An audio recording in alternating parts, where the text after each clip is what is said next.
নতুন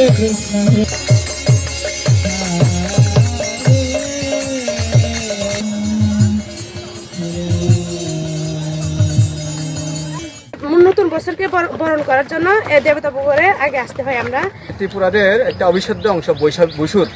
হ্যাঁ, আজকে হচ্ছে আমরা এটা হচ্ছে পবিত্র তীর্থস্থান। এখানে আমরা স্নান করার মাধ্যমে এবং কি গঙ্গা পূজা করার মাধ্যমে আমরা বৈশু উৎসব শুরু করছি।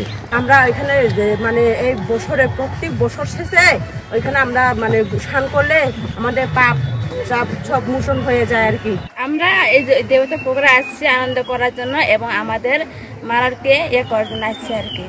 নিজের যেটা আছে মনস্কামনা যেটা আছে এটাকে পূরণ করার জন্য এখানে চলে আসে। এটা একটা মানে নিজের এটা তীর্থস্থান হিসাবে মানে মনে করে তারা এই তীর্থে মানে তারা যে পুণ্য অর্জনের জন্য তারা এখানে সবাই চলে আসে, আমরা সবাই চলে আসি।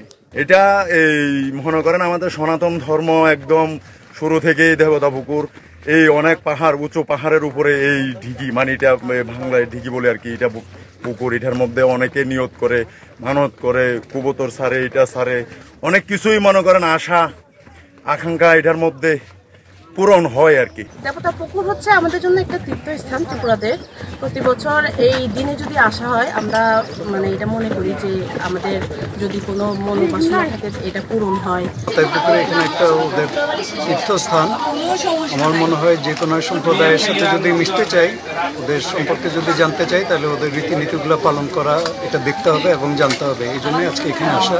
এখানে আসছি এই যে ভগবানের একটা তীর্থস্থান মাথায় ডুগুরি আদি থেকে সৃষ্টির থেকে ভগবানের এখানে লীলা চলছে, প্রতি বছর লীলা চলতেছে। এই জন্য আমরা আসছি এইগুলো লীলা প্রদর্শন করার জন্য।